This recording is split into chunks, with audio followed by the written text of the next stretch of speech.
Eh bien, salut à tous, ici Escape Picture. On se retrouve pour une nouvelle vidéo aujourd'hui pour la présentation de cette magnifique Lexus. On est avec le propriétaire ici présent. Bonjour. Bonjour. Comment allez-vous? Pardon? Comment allez-vous? Ah, ça va, ça va. Je peux fatiguer. D'accord. Alors, vous avez nous présenter votre véhicule qui est une Lexus. Ouais. C'est quel modèle? Alors, à la base, c'est une Lexus IS 200 de 2004. D'accord. Quelle motorisation? L'origine, c'est équipé d'un 6 cylindres 2 litres de 155 chevaux atmosphériques. D'accord. Et niveau esthétique, qu'est-ce que vous avez fait? La voiture, niveau esthétique, il y a les jantes qui sont pas encore refaites. Et la peinture que je refais, c'est tout. Parce que le véhicule, j'essaie de le garder le plus possible, propre à la disposition. Je ne suis pas spécialement fan de tuning et je trouve que les designers qui l'ont fait, ils ont déjà fait un taf esthétique suffisant pour ne pas aller tout gâcher, à rajouter des choses. J'avoue, de base, le véhicule est magnifique. En gros, c'est comme un slipper, on va dire? C'est un slipper. D'accord.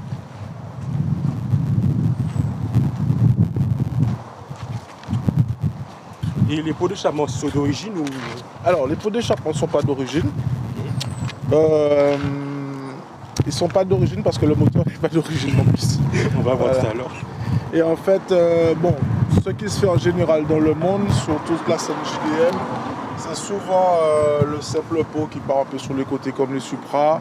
Et moi, je voulais un petit peu changer de design.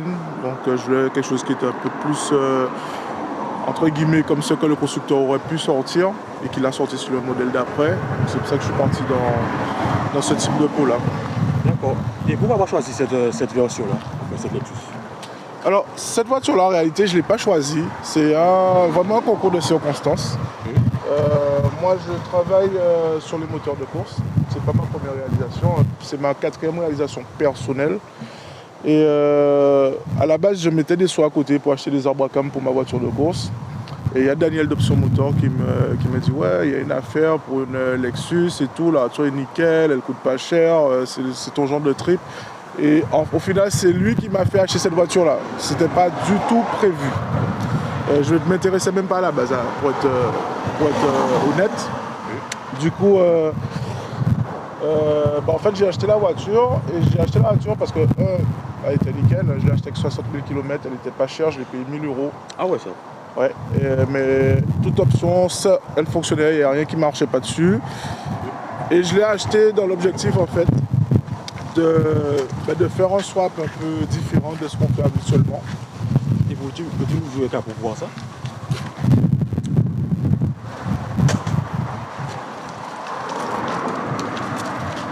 D'origine, c'est un V6, c'est ça? Non, d'origine, c'est 6 cylindres en ligne de 2 litres. Ah ok. Ah ouais, c'est plus de litres là. Non. Et c'est quel moteur du coup? C'est un petit moteur Toyota Supra? Alors là, il y a le moteur et la boîte complète de la Toyota Supra. Et le moteur que j'ai préparé. C'est-à-dire que j'ai acheté un moteur d'origine. Il fait 280 chevaux d'origine. Et c'est moi qui ai préparé le moteur, c'est moi qui ai fait le swap. En fait, tout ce que tu vas voir sur cette voiture, à part la peinture, c'est moi qui ai fait. D'accord. Et aujourd'hui, elle développe combien de chevaux? 1630 chevaux à 1 bar 2 de pression de turbo. Donc ça en propulsion. Tout ça en propulsion. Donc au final, à 1 bar 2 par rapport au turbo que j'ai, on est à peu près à la moitié du potentiel du véhicule.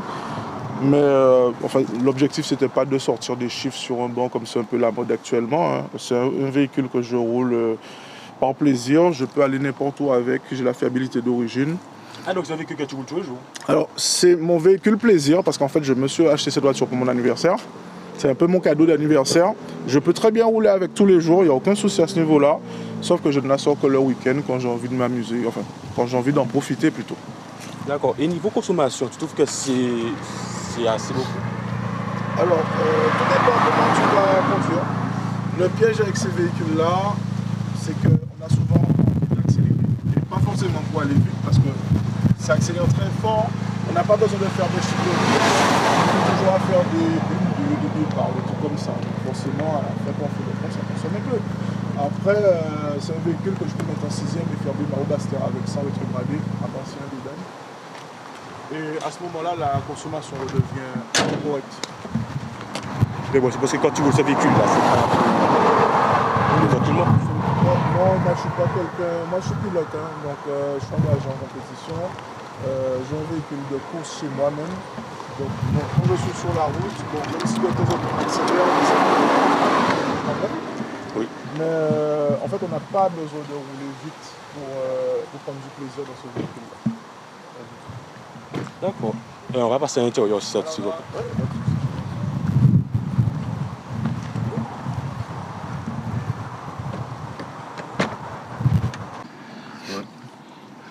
Au niveau intérieur, qu'est-ce que tu as fait? Alors, c'est vrai que sur la partie intérieure, si on regarde, on verra rien de particulier. Sauf que, en fait, dans le véhicule, il y a une informatique embarquée complète qui est branchée sur la gestion moteur que je fabrique et avec un vrai ordinateur sur Windows. Donc, je vais mettre le contact. Là, ce véhicule-là n'était pas équipé du GPS d'origine. Par contre, là, il y a des modèles. Quand même dehors, le temps est gris. Il y a eu des modèles qui sont sortis avec le GPS. Donc, j'ai racheté juste la coque pour pouvoir avoir la pièce d'origine. Où j'ai enlevé complètement tout ce qu'il y avait à l'intérieur. Et j'ai remplacé par un écran d'ordinateur, un vrai écran d'ordinateur tactile, comme un écran que tout le monde a chez lui, sauf qu'il fait la taille du truc. Et avec un vrai ordinateur qui est sur Windows. De toute façon, il suffit de regarder, hein, si je clique dessus. On est sur Windows directement et c'est branché directement à la gestion moteur. D'accord. Donc ça, c'est parce que c'est un peu la démonstration des choses que moi je fais, c'est mon métier. Donc la gestion, dessus il y a une gestion complète qui va avec la préparation, c'est moi qui fais les mises au point moteur et l'ordinateur qui est embarqué, branché sur le multimédia d'origine de la voiture. D'accord. Voilà. Et je vois deux petites lumières là, c'est d'origine aussi. Ça c'est d'origine, ce sont les capteurs de... En fait, il y a la lumière automatique lorsqu'il fait nuit et le capteur de pluie. Donc c'est ce qui est là. Puisque bon, c'est un véhicule quand même à la base qui était un véhicule premium. Hein, donc à l'époque déjà, il y avait pas mal comment dire, d'options. Enfin, c'était pas des options, c'était de série. Oui, parce qu'on rappelle que Toyota, c'est... Lexus, c'est la gamme luxe de Toyota, voilà. D'accord. Alors pour la petite histoire, il faut savoir que ce véhicule-là a été construit sur les mêmes chaînes de production que la Toyota Supra. Ce sont les mêmes ingénieurs qui ont fait la voiture. Donc la base du châssis même, c'est déjà une bonne base.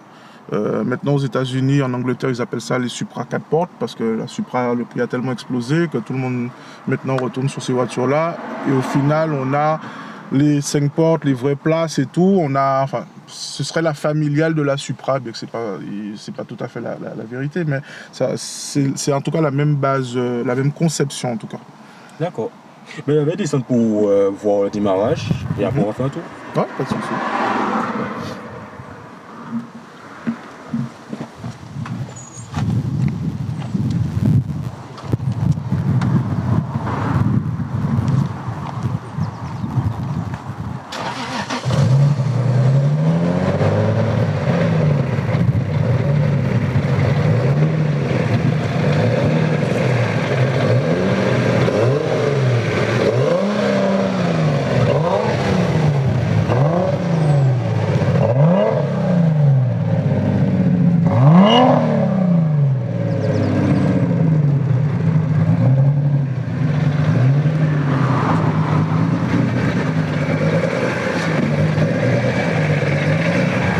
Ils sont avec toi?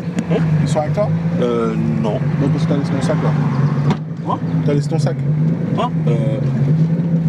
Attends. Voilà, mais on peut y aller.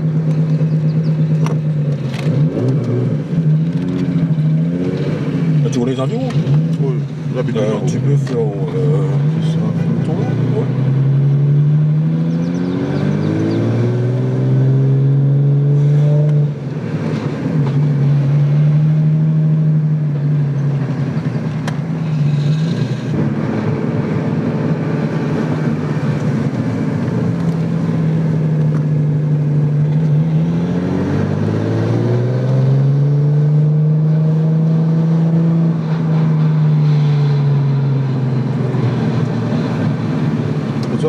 disais, c'est un véhicule on peut le rouler tous les jours.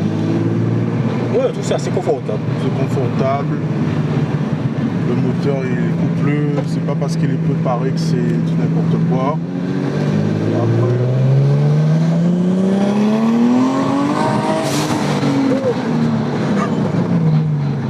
ah ouais, ça pousse. après ça peut C'est pas venir rien. dévergonder, tu vois. J'avoue.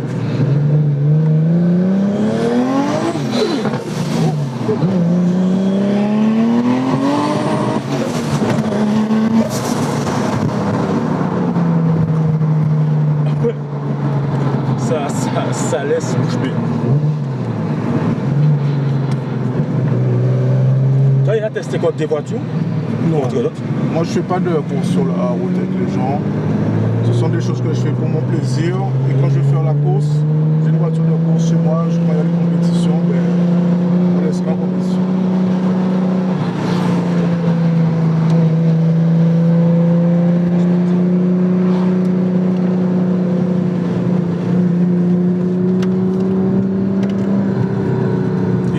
Tu as une sorte de VMAX avec ou t'as pas trop testé? Non, enfin en réalité j'ai jamais fait la VMAX complète avec moi.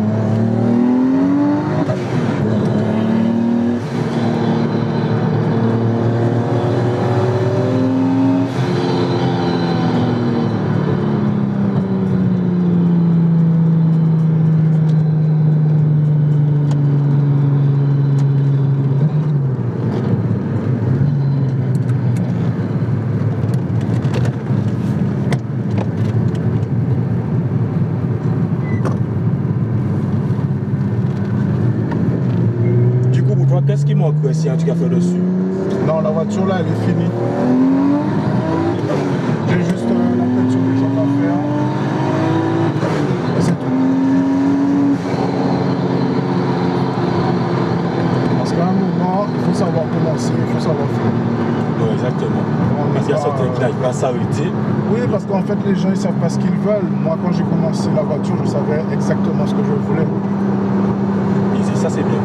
Et la voiture, ça fait 6 ans qu'elle est faite. Hein. C'est pas, ça fait 6 ans, elle a 19 ans, ça fait 6 ans que j'ai fait la préparation. Bon, je l'ai garé 2 ans parce que j'avais une avarie que j'ai dû réparer. Avec le Covid, ça a pris plein de temps. Parce que les pièces n'arrivaient pas. Voilà, mais sinon, je te dire, c'est pas un projet qui date pas d'hier, quoi. J'ai remarqué qu'elle ne chasse pas trop de l'arrière. Elle ne chasse pas trop de l'arrière parce que dans la gestion, j'ai implémenté la gestion de la traction. Si je désactive, je n'aurais pas pu accélérer comme ça. Ce serait vite parti dans tous les sens. Ouais, c'est continue. Donc, dans la mise au point de moteur, en fait, le moteur va... La gestion électronique va analyser la motricité et il va moduler la puissance moteur en temps réel. Ce qui permet que même si ça n'accroche pas, en réalité, quand j'accélère là, si moi il faut parler de puissance, j'ai pas toute la puissance. Parce qu'à chaque fois qu'il va détecter que ça tire, il va pour la puissance. Et il va la remettre quand elle remonte. Si je désactive ça, on n'aurait pas pu accélérer.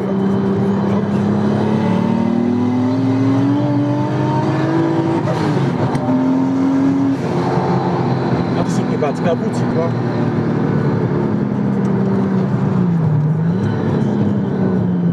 Moi, ce que j'ai avant tout, c'est toute la finition, la fiabilité. Je suis pas dans le délire, les gens maintenant ils sont à la mode, couche de banc, chevaux, machin. Bon, 90% ils n'ont pas une étude de mécanique derrière, mais ils sont toujours en train d'analyser les feuilles des bancs de gens. Une voiture, ça ne se limite pas à des chiffres.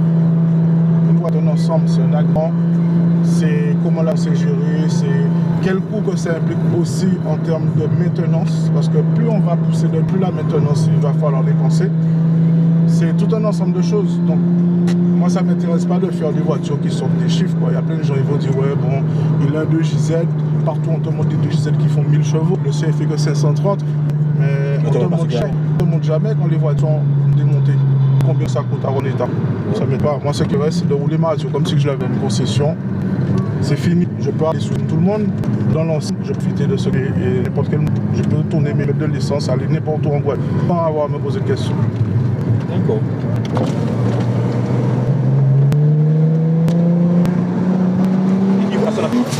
Bon, il y a également les freins Alors, ce sont les freins de la Supra, mais en mieux. Ce sont les freins de la GS300. En fait, c'est les freins de la Supra, mais en aluminium, alors que ceux de la Supra sont en acier. Voilà, mais ce sont les mêmes. C'est des combien de pistons? C'est des, si je dis pas de bêtises, c'est des 4 pistons à l'avant. Par contre, l'arrière, c'est d'origine. C'était déjà du double piston à l'arrière d'origine. Donc, il n'y avait pas spécialement d'intérêt à Après, aller, tout le point est plus vers l'avant. Donc. Oui, il y a ça. Et puis bon, après, comme je te dis, c'est pas un véhicule où je m'amuse à faire des vitesses de pointe affolantes avec, quoi. Donc, pour un cadre routier, j'ai jamais encore réussi à mettre le freinage en défaut, quoi. Après, c'est sûr que c'était pour faire de la piste ou de la course. Bon, oui, il aurait peut-être fallu revoir l'arrière, ouais. Mais franchement, c'est un beau projet, ça. Et je trouve que c'est quelque chose qui est pour en Guadeloupe. Ben, le problème, c'est qu'en Guadeloupe, tout le monde fait la même chose. Oui. Et personnellement, j'ai jamais fait comme tout le monde, ça ne m'intéresse pas. Je vois pas l'intérêt, parce que nous, on fait, enfin, je dis nous, hein, parce que je suis pas seul, j'ai du monde avec moi, on est une équipe, autant sur les projets personnels que sur les projets des clients ou sur le véhicule qu'on a en compétition. Ce qui nous intéresse derrière, c'est d'apprendre des choses, c'est de faire de l'innovation, c'est de développer des compétences. On n'en a rien à foutre d'avoir une Golf R ou une TDI ou un machin comme tout le monde et après se retrouver avec tout le monde. Ah oui, moi j'ai plus gros que toi, machin. Ça, en fait, ça ne nous rapporte absolument rien du tout. On fait des véhicules voilà, qui sont différentes. Au moins ça, parce qu'au moins là, on est obligé d'innover. Parce que grosso modo, aujourd'hui, on ne va pas se leurrer. Toutes les marques qui sont à la mode, tu vas sur Internet, tu as un catalogue, tu commandes, tu fais un peu de mécanique. Voilà, tu roules. Là, ce n'est pas un kit que j'ai mis. Tout a été fabriqué de mes mains, enfin de nos mains. Tout a été conçu. On a des conceptions 3D, on a des impressions 3D parfois. On essaie de mettre toutes les technologies modernes en application. Donc à la fin, tout le monde a appris quelque chose, tout le monde a évolué, tout le monde a développé une compétence. D'accord? Si demain, un des gars de mon équipe décide de se lancer dans quelque chose, il sait faire quelque chose de ses deux mains. Bon, chacun est libre de faire ce qu'il veut, mais moi la tendance qui est, bon en ce moment, c'est tel véhicule qui est à la mode, pour tel ni même voiture là, acheté même là, qui en machin, pour nous régler ça le vendredi soir. Honnêtement, ça nous apporte nulle part en Guadeloupe. D'accord. Moi, je voyage beaucoup par rapport à ça, parce que c'est une partie de mon métier maintenant. Je pars à Porto Rico mardi. Mercredi, je serai sur la piste dans une course. Je pars aux États-Unis, etc. C'est parce qu'on a pu faire de l'innovation et montrer nos compétences qu'on arrive à être invité à ces endroits-là. Si on était au stade de faire les kékés de des voitures qu'on a achetées, qui sont bien, soit disant pas ça. Tout le monde ne peut pas faire ça aussi, c'est normal. Mais je te dis, ça n'aurait rien rapporté. Je serai en train de faire du surplace et tous les gens qui m'accompagnent, on sera en train de faire du surplace, à nous regarder, à regarder qui est-ce qui a le plus gros filtre à air, qui est-ce qui a le pot à capot vitre. Honnêtement, en 2022, ça ne m'intéresse pas. J'avoue parce qu'on ne va pas se mentir en Guadeloupe, c'est Golf 7R, c'est TDI, etc. Alors, c'est pas qu'en Guadeloupe. Hein. Soit si tu veux, c'est un peu, même en France. Moi, je ne vais pas trop en France parce que justement, cette mentalité-là, ça me saoule. C'est pour ça aussi que, tu vois, souvent on me demande à faire des vidéos YouTube. Je suis un petit peu, pas réticent, mais je fais un peu attention. Parce que moi, quand je regarde les vidéos des YouTubeurs qui présentent des voitures, les Akram, les machins, tout ça, franchement, moi, je trouve ça fait tellement kéké. Ah oui, frérot, t'as vu, t'as le stage 3, le machin, enfin, tout le monde répète tout et n'importe quoi. Les gens ne savent même pas qu'est-ce que ça veut dire. Moi, je pense qu'en Guadeloupe, on a un peu mieux à faire que perdre son temps dans la kéké attitude. On peut apprendre des choses, on doit apprendre des choses. Parce que par rapport aux autres îles, par rapport aux autres pays, on est un petit peu en retard sur certaines choses. C'est le moment de montrer ce qu'on sait faire. C'est le moment de développer à tous les gens qui font des choses de leurs deux mains. C'est justement ces gens-là qu'il faut mettre en valeur aujourd'hui. Je suis très content qu'il y a des gens qui peuvent acheter des grosses voitures. Moi, j'adore les voitures. Moi, je ne peux pas faire ça. Mais ça, on ne doit pas se limiter à que ça. Et aujourd'hui, je ne vois que ça. On ne montre que des gens qui, quand tu écoutes les trucs, mais c'est vide en fait. Parce qu'après la vidéo, qu'est-ce que tu as appris? Tu n'as rien appris. Tu as appris que le mec, il a les moyens de mettre 80 000 sur une prépa. Entre la voiture et la prépa, on est à 80 000. C'est ce que tu as appris. Oui. Et lui, il a les moyens. Mais peut-être que toi, tu n'as pas les moyens. Peut-être que tu as les 2 mètres, tu as la tête. Est-ce que tu préfères pas être celui qui va préparer au lieu d'être celui qui donne de l'argent à celui qui prépare? Moi, personnellement, la question est vite répondue. Ah ben s'il faut aussi continuer l'entretien, et certains oublient ça. Bien sûr, il y a tout ça. Bon, comme je dis, il ne faut pas le prendre comme une critique. Hein. Je ne suis pas en train de critiquer les gens qui ont des voitures et tout ça, loin de là. Moi, j'aimerais juste que les gens qui regardent les vidéos, que la mentalité évolue un petit peu et qu'on ne soit pas en train de faire les mêmes conneries qu'ils font en France. Moi, j'ai déjà été réglé des voitures en France, j'ai déjà été dans des compétitions en France. On n'est pas plus derrière qu'eux. J'y vais pas parce que ça m'appartient, je préfère aller aux États-Unis. Là, je vois des choses que je peux ramener et la mentalité est différente. Moi, j'ai moins plus content vers ça, en fait. Là, on regarde tous les Gaz Monkey, toutes les émissions de voitures, les drives et tout ça. Mais ça, c'est la réalité. Moi, je le vois quand je vais là-bas. Et qu'est-ce qu'on voit? On voit des gars qui fabriquent, on voit des gars qui imaginent, qui réfléchissent, qui construisent. On ne voit pas des gens qui achètent. Ni du copier-coller en plus. Ni du copier-coller. Alors ça aussi, parce qu'en Guadeloupe, aux Antilles, en France, c'est beaucoup de copier-coller. D'accord? Oui, j'ai un 2260, toi tu as un 2265. Donc ça m'a donné le dernier piping, machin, j'ai un filtre. On voit toujours la même chose, c'est un Toujours souvent. la même chose. On n'évolue pas. On fait la course tous les soirs entre nous-mêmes. On fait toujours la même chose. 10 ans, on fait la même chose. 20 ans, on fait la même chose. Passons à autre chose. Donc moi, c'est ce que j'essaie de faire passer comme message dans les choses que je fais. Ce ne sera jamais le même véhicule que tout le monde. Ce sera toujours un truc différent. Un truc qu'il n'y a pas une recette écrite sur Internet d'un forum que je vais appliquer. C'est un truc qu'on va partir, on va dire on fait ça, on imagine et on le crée. Comment on peut le faire? Et ça, c'est parce que, va te mentir, on voit tous la même chose. Il n'y a pas un truc différent parce qu'il y a des gens qui préparent des Swift, mais comme c'est rare. Oui, c'est ça. Après, c'est rare peut-être en Guadeloupe parce que bon, ben, le marché, faut pas se leurrer, c'est les véhicules qu'on rentre, que les gens ils achètent aussi. Hein. Mais après, il y a plein mal de choses. Moi, quand je vais à Porto Rico, je vois sur la piste, toutes les voitures sont différentes.